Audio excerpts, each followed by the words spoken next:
The BBM Podcast, brought to you by Matrixmen. Hey guys, welcome to another episode of the BBM Podcast, brought to you by Matrixmen. This is the second episode, and we are going strong. I hope you enjoyed the first one. Yeah. If you haven't checked it out, please make sure that you do, just to give you a little more context of go and check it out. Who we are. That is Martin, my co-host, and I am Hungani, and I'm pretty keen for this episode. How about you? Yeah, it's a tough topic, eh? It is. Yeah, we're talking some tough stuff here. And this, by the way, is like one of the posts that we got the most response to. It went Facebook. crazy on Facebook. Yeah, it went absolutely berserk. I think we had over 200,000 views or something like that. Yeah. I think it's running up at like 210 or something. And a lot of people reaching out and talking to us. We weren't ready for that, of course. Like, we planned ahead. Yeah, we're really good at that. Okay. I wasn't ready at all. I didn't expect that. Yeah, you said you started getting like 4 calls a day. Yeah. It was. And that was from what, like maybe one call a month?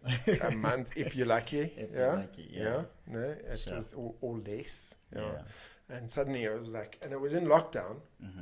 And I was like trying to deal with everything that I was trying to deal with, because I mean, in lockdown everybody was frustrated, facing demons and doing all sorts of things. And then all of a sudden these calls just started coming through. I was like, wow. And I think it's also because people had these guys had a lot of time to kind of like really process things, if anything, because it's lockdown.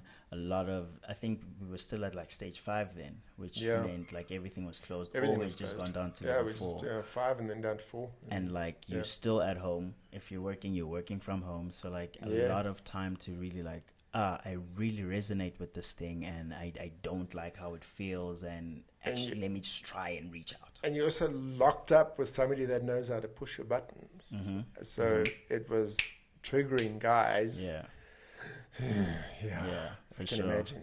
Actually, let me read what it said. The post said. So for those of you who didn't see the post, so the post has this guy slightly blurred out who's like screaming, mouth wide open, and it says, anger is trapped emotions escaping the body. And then it continues to say, unpacking those emotions can help to prevent anger. Self-care is important. Debrief, find a safe space, therapist, or a trusted friend where you can speak out about what you feel and release those emotions through words. I really like that through words part. Is just like it's so key, because a lot of the times, is it a lot of the times or time? Anyway, most of the time, it doesn't come out. It's not expressed through words. And this is something I want to extrapolate on. Yeah. You're getting big words here today. I might need to get a thesaurus. So no, I'm not saying it. Big thing, you know what, to me, and this is something why it's like, okay, let's get back to that favorite topic, toxic masculinity, right? So little boy's running down the road, he falls down, he scrapes his knee, and he goes to mommy, and what's the first thing that they say? Stop crying. Don't be such a baby, you know? And so from a very young age, boys are taught not to talk about things. Yeah, especially feelings and emotions-wise. So he's hurting, why shouldn't he cry? You know, what's wrong with it? You know? Yeah. Just because he's crying doesn't mean he's a baby. He's not going to turn into a gay. I mean, it doesn't work like that. You know, that's not how life is. And we just... And also, like, that is such a, like, misconceived idea of, like, oh, because he's crying, now he's going to be gay. Yeah. Like, so to not be gay, you shouldn't cry? It's like... If he is, so what? Like, yeah, so that is just like my... I've got some gay friends that can whoop your ass. Oh, yeah. That's for sure. So, yeah, let's not even go there. It's not a measure of anything, and it's so crazy that in society that is somewhat a measure of your manliness, if I can put it that way. So but there's these concepts, you know. Yeah. But the worst thing that comes out of all this toxic masculinity is that boys are taught not to talk about their feelings. Yeah. We have to bottle everything up inside. Yeah. You know. And these are the things that, like I said in the start of that whole thing, that quote, trapped emotions. You know, anger is trapped emotions. Things we don't talk about, things that we don't let out, things that we've got no outlet for. Yeah. I'm hurting, I want to talk to somebody, but who do I go to? Yeah. You know? And that's kind of what we're trying to do on this Build Better Men on the BBM podcast, is like we want to create spaces where men can come and talk. Yeah. Where men can... And not feel judged or not feel ridiculed judged, or anything, yeah. but actually like really feel the comfort and the safety of knowing I actually can speak about this and it's okay. There's nothing wrong with it. Exactly. You know, and like going back to the causes of this anger, like from toxic masculinity, but it's also like not being able to deal with stuff or just even talk about things. Now you're holding on emotions and pain and hurt that happened like years ago, like when your first girlfriend in high school dumped you. Yeah. And you still haven't like really just dealt with that and forgiven her and just processed it and moved on. But you've had like countless relationships thereafter that have also kind of hurt you, or you were hurting. And it's just, there's so many different things that like don't need to carry on for you to keep like bottling up this anger, because one small thing like a breakup, and I'm like, yes, breakups are not like a small thing, but you get what I mean. So one small thing like a breakup, you know, and then you then get, if you're living in a place like South Africa, you then get hijacked, and then something else happens. Somebody breaks into your house. So, you know, and like all these little things that you never talk about, it adds up, you know, and then unfortunately, because you're not getting these feelings out through words, it can come out in many different ways. Yeah, and anger is one of those. Yeah. You know, alcohol, drugs. Yeah. Yeah, but today we're talking about anger. Yeah. So we're not talking about alcohol and drugs. Yeah. We'll talk about those later. Yeah. So when this anger comes out, most of the time, this is my opinion, I think it comes out in a very violent way. Yeah. And like that, both in a verbal sense and a physical sense. And like and we forget that verbal anger is even more hurtful than physical. Oh yeah. You know what I mean? I punch you in the eye, it's going to be blue for a week, but but it's going to come right. But the words. But if I keep noting you with the words, that's going to take years to fix. Eh? Yeah. So and like difficult. For me, it's what scares me really about like encountering other guys, especially like if I don't know them, and sometimes even if I know them, but I only know them to like a certain degree that they've allowed me into. You know what I mean? So like it always is like I'm terrible with making new friends, because like I'm always kind of like not too sure.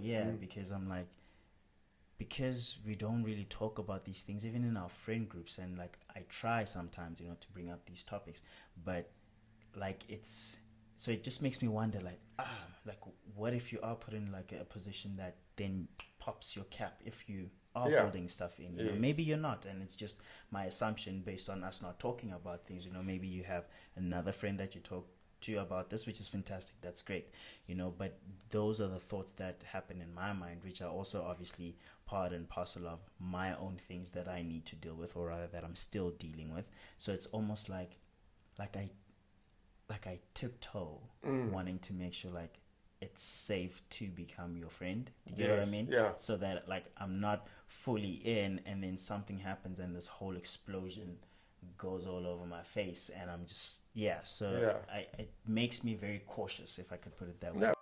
The BBM Podcast, brought to you by Matrixmen. You know what? I used to be like restricted in terms of friendships and things like that. Now I'm like, who cares, man? You know what I mean? Restricted It's like in what sense? I would be like you. I'd be cautious trying to make friends. Okay. You know what I mean? Yeah. And yeah, let's be honest. I mean, it's like being an alcoholic for so long. I mean, my friends were all my booze buddies. Right. Those aren't friends. Those are acquaintances. Yeah. And that's why life, you know, I mean, it's like sometimes I think my father, he's like 88, nearly 89 now. Yeah. He says to me, if you go through life with a handful of friends, you've had a good life. You know what I mean? And those are true friends. And just like we forget what true friends are like. You know what I mean? It's like if you phone me at 12 o'clock at night and you go like, Martin, I need your help. Yeah. I get out of bed and I come and help you. Sure. You know what I mean? Sure. Like, because I feel we have that kind of friendship, you know? But then you get other friends that are just like acquaintances. You wouldn't think about phoning them. Right. You know what I mean? Right. And we need to nurture those relationships where we feel like you can phone me and you can cry about something and I can go, it's cool, but, you know, it's all right. I got your back. Sure. You know, we're okay. Yeah. Okay. But you get other people who's like, so why are you phoning me? You know, it's like, why are you begging me? Like, it's not a big deal. Like, just get over it. Get like, over it. Deal. You know, when you got a friend that says to you, oh, just get over it. You know, it was like the best thing to do is like put him in the acquaintance category and get over it and move on to somebody who actually listens to you. Yeah. You know, this is the thing is like we men don't surround ourselves with peers who, you know what, I'm not going to give you platitudes. If you're doing something wrong, I'm going to call you out on it. Yeah. I'm going to be like, Hungani, that's not cool. But Don't also do that. that's what I need. And I expect you to do the same to me. You know what I mean? I'm not going to get offended. So if I'm being a total idiot with somebody and you come to me and you're like, hey, Martin, you know, like you dealt with that not well. Yeah. I'm not going to like, what are you talking about? Yeah. How dare you? You know? Yeah. No, I'm going to like, cool, all right. I'm going to sit and listen to you. Right. Because I respect you. Try and understand And try why and understand. I would say that. Yeah. Yes. I mean, I've got a lot to learn. You know what I mean? I don't have all the answers, Sust. I really don't. And we all do. Exactly. We all have a lot to learn. Yeah. Like we can, like it's the best thing to learn from people who are rooting for you. Yeah. And like for me and I think that's why I'm so cautious, but maybe, there's other things that need to be dealt with, like trust issues and whatnot. But that's my biggest thing. Like I don't want to surround myself with people who are not going to help me grow. Exactly. Which makes me like very like cautious of who is coming into my circle, because I want to make sure that they are able and I'm also able to contribute into their lives, like vice versa. Yeah. So I want to a codicil to this whole thing here, and just remember, like, we're not like the experts. Oh yeah, for sure. On anger management or anger issues, and we're calling out to a therapist who is a specialist in that field. So give us a call if you'd like to come on the BBM. Yeah, please do. And also if you know somebody who might be a specialist within this topic or any other topic that we will be covering, this is all male mental health related from young to grown. Please do send them our details or tell us about them, and we'll definitely reach out to them, because we would like to go like more in depth with these topics and cover things in a more, professional manner. In a more professional manner. You know, Yes. because for us it's conversation that needs to happen. And I mean, if you've never heard people talking about it, then how will you conversate about it? Exactly. So here we are. You remember my story last week. Hearing people tell my story gave me permission to talk about my issues. This is what we're trying to cultivate here, is like through talking about those things, we give you guys the courage to call us and talk about it, and hopefully we can develop like men's groups and support groups like around the country.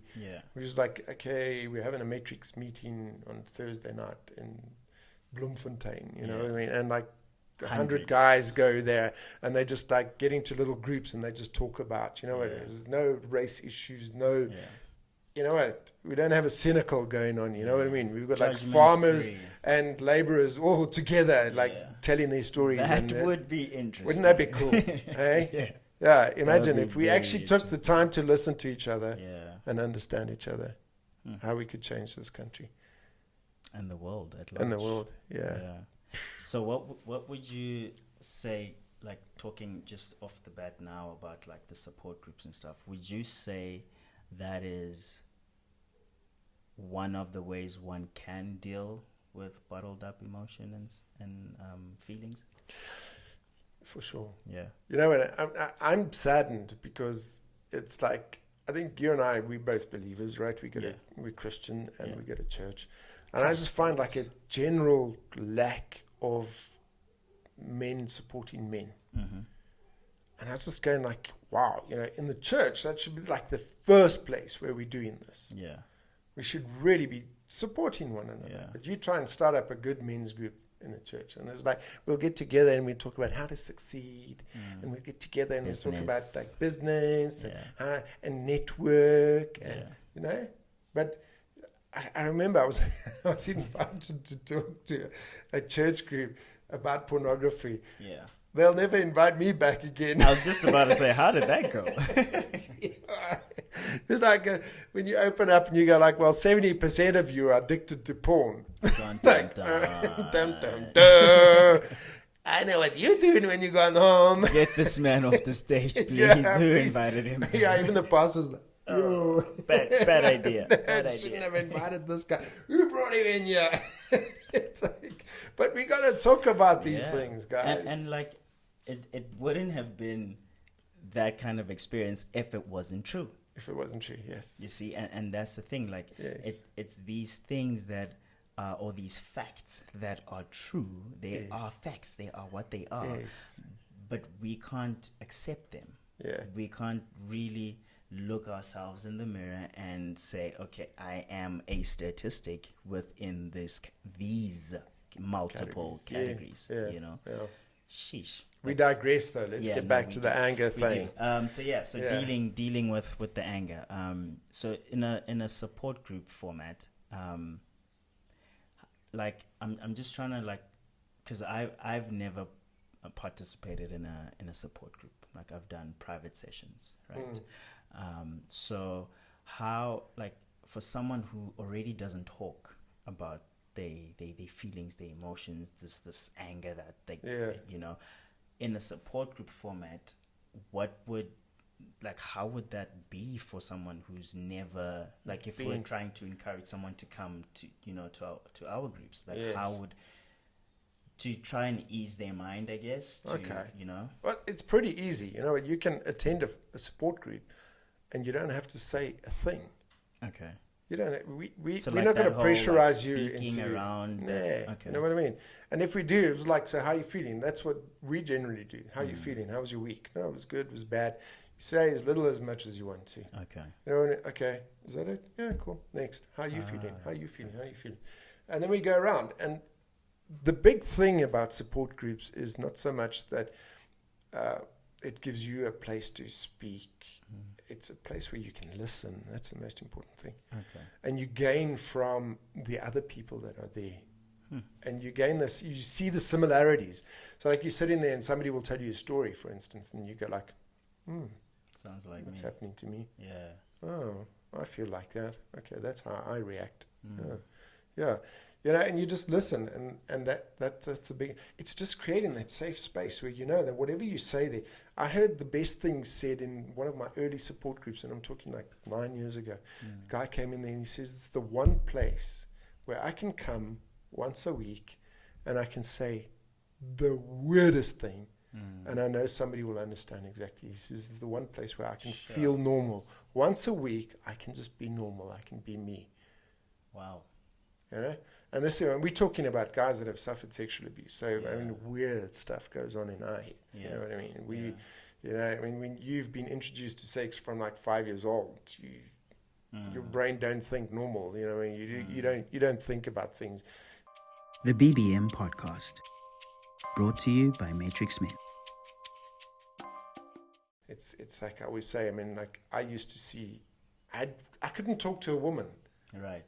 You know, we're really going off the anger management thing here, but these are important. I'm trying to get a point here. I mean, it's all interlinked. It is. You know, I mean, when you look at stats, I mean, you hear things like 44% of all men have been sexually abused by the age of 18 in this country. 10% every year. Limpopo, where my friend Julius comes from. I'm just saying, you know, I'm just like, you know, just like a wild, Pope, you know. That is the worst. It's the worst province. it's in excess of 10% of all boys in Limpopo will get raped every year. Sure. You know, and these are And things we don't talk about this at all. Yeah. It's not in the news. It's not in no front cover newspaper. It's nowhere. No, you know, and the big problem is that you could be raped by a man or a woman. Yeah. And the problem is that if you're under like 16, firstly, it's against the law. Yeah. Okay. So if your 40-year-old teacher comes and has sex with you, and I love that term, by the way, because the press will always make it sound nice. Yeah. Because it's a woman on a boy. Yeah. It's have they had sex? Yeah. No, it's not. It's rape. Yeah. You're under 16. The law states that. Yeah. You know what I mean? It's rape. Call it what it is. You know. But if like a school teacher rapes a young girl, it's like, oh, he raped. Right, you know, but right. with boys, they don't. It's not made as bad. It's the double standard. Yes, the double standard. But what does that do to the boy? Yeah. Well, it's also that whole understanding of like, oh, he got with an older woman. Yeah, he's such a hero. Yeah, you know, like he took one for the team. Like, yes. yeah, you know, like she must have taught him so much. Yeah. Yeah. Yeah. No, all the wrong stuff. Believe it happened to me. I was 12. I was, you know. Yeah. It doesn't teach you anything. It just causes more doubt. It causes more. It messes up your relationships going forward. You know, but it also makes you angry. So now we're getting to this point, and this is so my childhood. A lot of the abuse that happened in my childhood got me to a point where I just bottled this all up inside for so many years. You know, I remember I was 16 years old. I was looking for help, and I went out and I walked into a rape crisis center, and all I saw were posters of girls getting hurt and women getting hurt. There wasn't one poster of a boy getting hurt. Yeah. And that wasn't my story. So what did I do? I turned around and walked out of there. I never went back. Because there was no representation of exactly, of you. Because I thought I was the only one that it was happening to. Sure. Only now, like in my 50s, I realized, well, actually, it's happening to nearly half the boys in this country. Yeah.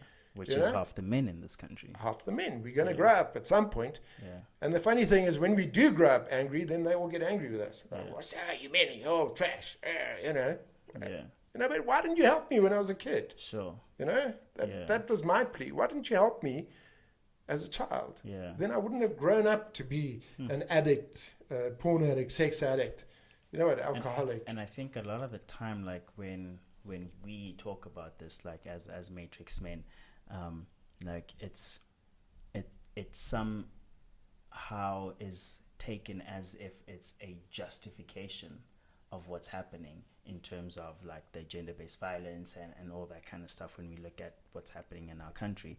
And like what I often say is it's not that we're justifying what many men are doing. It's wrong. There's no way to justify it. But what we're saying is we need to start looking at the root causes of what's happening instead of the symptoms. This is just in a kind of medicine kind of example or metaphor, because if we're constantly treating the symptoms, then you'll forever have the same problem.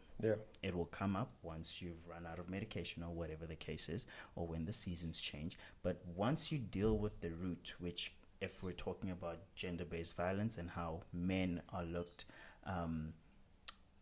at as the predominant perpetrators, we need to start we've never, or at least I've never seen like a chance where the talk is directed to the perpetrator as to why did you do this, and not on a face value level, like deeper, like let's there's always deeper, that question, you know? why? And that's where the professionals are needed. Yes, and that's where we need to get to. Yeah. And that's what we as Matrixmen we're trying to do that, you know, like we're starting to push this thing. I mean, I said it in the board the other day, it was like ACEs. I want to push the ACEs because we keep looking at it from the perspective of sexual abuse. But it's not. It's childhood trauma, you know.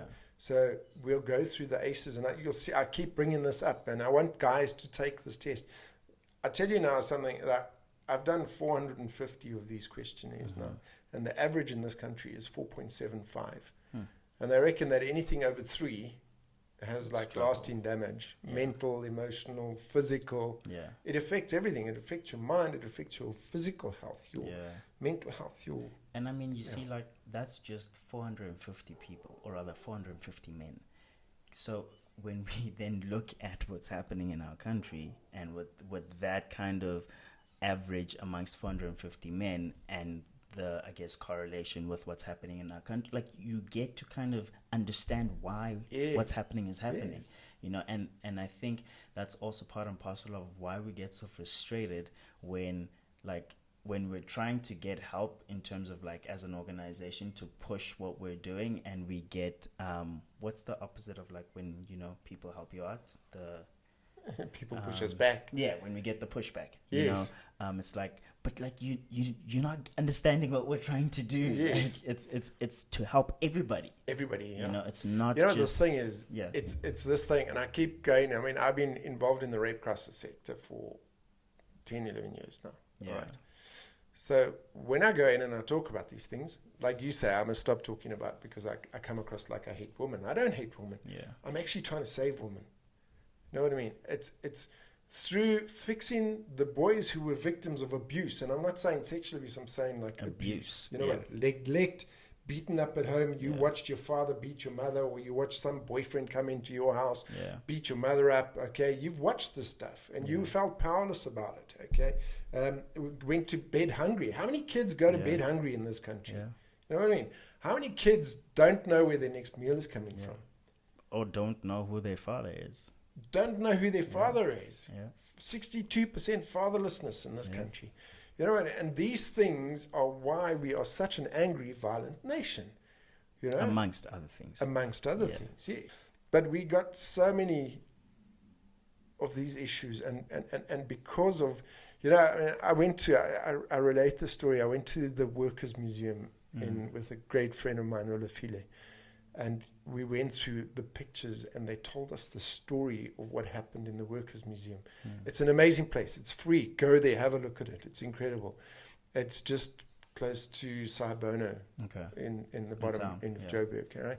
And I looked at it, and you know, there was a quote there, and he said, "I hope my sons are not kept from their wives like their father was from their mother." And I realized the I can't even think of the word right now. The deep ugliness that apartheid was designed to do. It was to split families. Yeah. You know, and we've seen the repercussions of that today.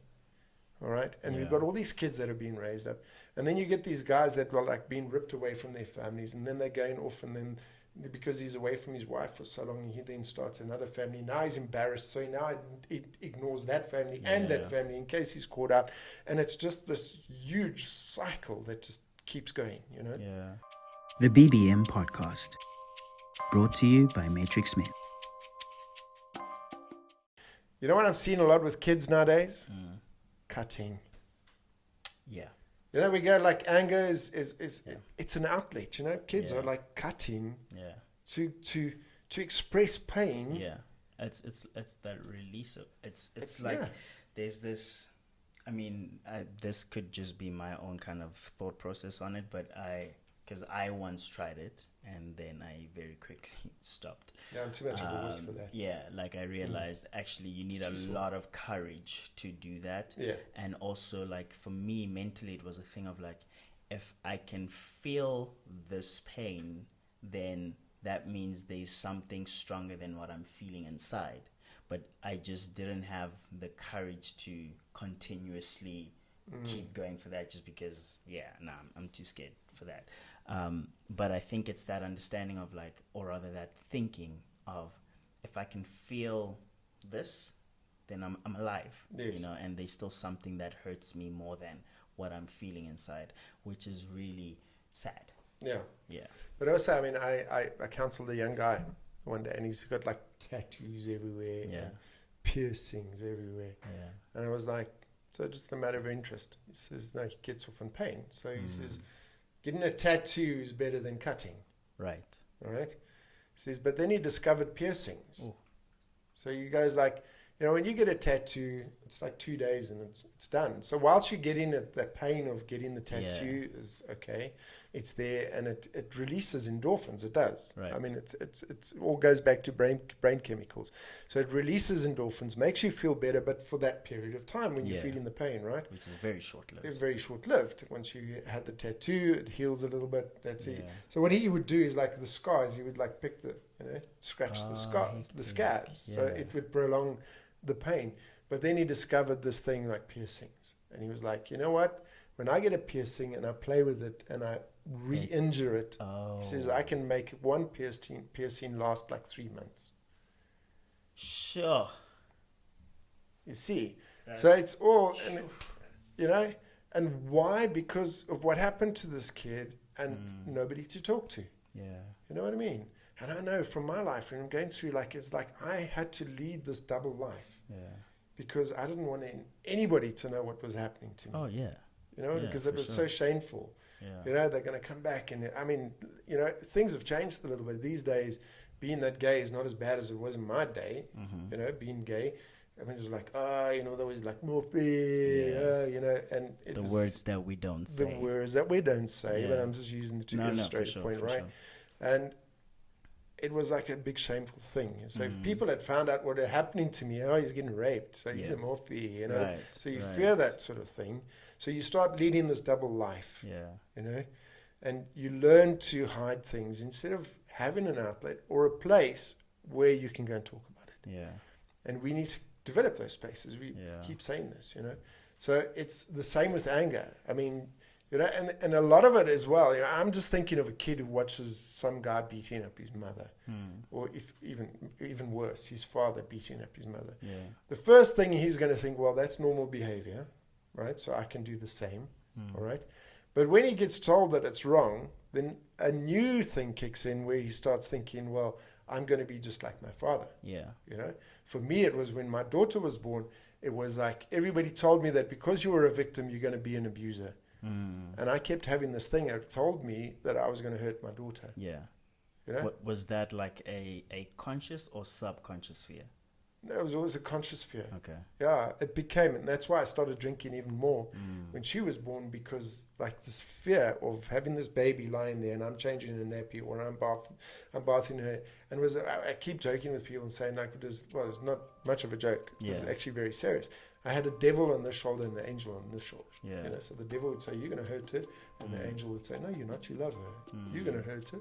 And so like I can understand why people get schizo. Yeah. Because of that sort of thing happening in your head all the time, and eventually the only way I could deal with it, drink more.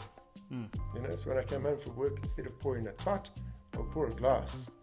And I realized that if I got drunk fast enough, quick enough, then my ex-wife would take care of the baby. Sure. And that denied me time with my child. Yeah. But then also those fears in my head going around, so I was like, man, I was boiling, was angry. Yeah, but all also, the time. I mean, like, there must have been like a whole bunch of emotions that you were going through. Like, that is...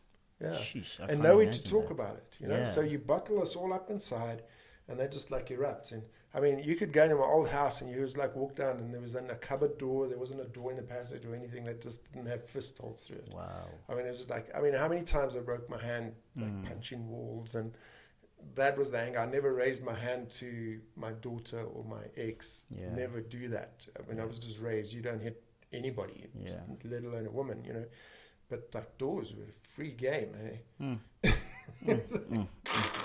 I mean, if we lived in America, then you could have punched through the house, But don't try that here. No, it doesn't work here. I can attest to that fact, guys. The big thing with anger is that men tend to lash out, and because we're physically stronger, it makes more. It kind of damages more. Yeah. Right. Okay, but don't forget that there's women out there who are also angry. Yeah.